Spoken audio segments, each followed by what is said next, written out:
A lack of friends often reflects a deep and complicated inner world, a place where trust has been eroded, where disappointment has built walls, and where the soul, once open and eager for connection, has learned to protect itself. It is easy to look at someone without friends and immediately jump to conclusions. Maybe they are difficult, unworthy, or socially awkward. But if we pause, if we look deeper, we might begin to realize that the absence of friends often stems from something more profound. It's not the person's failure to connect, but the world's failure to nurture trust, loyalty, and genuine connection. As the ancient Stoics understood, loneliness is not simply an external condition. It's an inner state of being that reveals much about our personal struggles and how we choose to navigate the trials of life. The Stoics, those great philosophers of ancient Greece and Rome, did not see solitude or the lack of friends as tragic in and of itself. Instead, they saw it as an opportunity for introspection, for self-growth, and for refining one's character. In their view, a lack of friends, like any adversity, could serve as a mirror to reflect one's values, beliefs, and resilience. For the Stoics, the key to living a good life was not in avoiding hardship or seeking external validation, but in cultivating inner virtue and finding peace within oneself.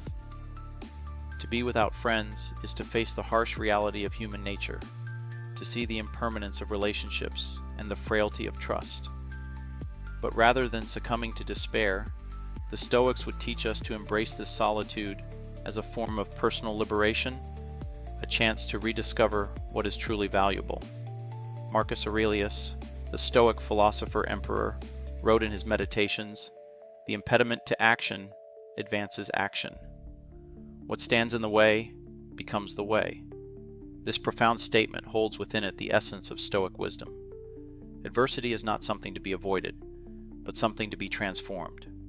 If a person has no friends, they should not view this as a burden or a failure, but as a chance to deepen their understanding of themselves and their place in the world.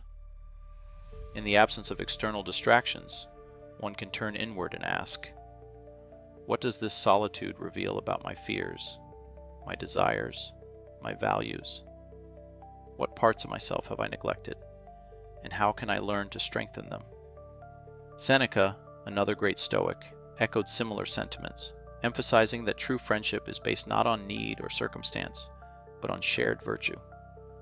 He wrote in his letters to Lucilius, "A friend is a second self, but when friendships fail, as they so often do, it can leave one questioning the very nature of human connection."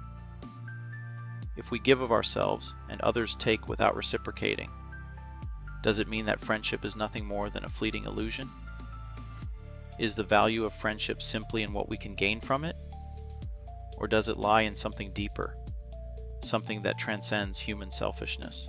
The Stoics would argue that friendship, at its core, is about mutual growth and the shared pursuit of virtue, not about transaction or benefit. Yet, even in the face of betrayal or disappointment, the Stoics would challenge us to ask, what can I learn from this loss? How can I grow stronger, more virtuous, in the face of these challenges? The story of the boy and the apple tree encapsulates this Stoic lesson beautifully. The boy, once full of joy and imagination, forms a friendship with the tree. The tree gives of itself freely, its apples, its branches, its shade, without expecting anything in return. It trusts that the boy will value their friendship, and yet, over time, he grows distant. He becomes preoccupied with the things of the world, with wealth, with status, with the pursuit of his own desires. When he finally returns to the tree, he is no longer a child, but a man burdened by his own disappointments. He asks for what he believes will bring him happiness: money, a home, a boat. The tree, in its unending generosity, gives all it has to offer: its apples, its branches, its trunk, each time in an attempt to restore the friendship. But the boy, now a man, takes without returning, without truly appreciating the sacrifices made. In the end, the tree is reduced to a stump, and the man leaves again, never looking back. From a Stoic perspective, the boy's actions represent the fleeting nature of human desires. The tree, though wounded and hollowed out by the boy's demands, does not lament or resist. It continues to give, not because it expects something in return, but because it understands the nature of true virtue, that giving without expectation is its own reward. The tree's willingness to give, even at the cost of its own existence, reflects the Stoic belief that true goodness lies in our actions, not in their outcomes. The Stoic sage understands that the only thing within our control is how we choose to respond to the world around us, and not the world itself. And yet, the apple tree's tragedy is not simply that it gave too much. It is that it stopped believing in the possibility of real friendship. It grew cynical, hardened by the repeated betrayals of the boy. It lost its faith in genuine human connection. The Stoics would recognize this as a natural, though painful, consequence of being hurt too many times. But they would also urge us not to allow cynicism to define our worldview. It is easy to become disillusioned with life, to retreat into oneself and stop trusting others. But the Stoics would remind us that life is full of impermanence, and that every person we meet is on their own journey, shaped by their own experiences, their own fears, and their own limitations. To expect perfection from others is to misunderstand the human condition. As Epictetus, the Stoic philosopher, wrote, "It is not things themselves that disturb us, but our opinions about them." The boy's departure and the tree's eventual death are symbolic of the deep emotional wounds we carry with us throughout life. There are those who enter our lives, promise friendship, and take without ever giving in return. These experiences can leave scars, deep wounds that make it difficult to trust again. But as the Stoics would argue, it is not the fault of the world or of other people if we allow ourselves to be consumed by bitterness and regret.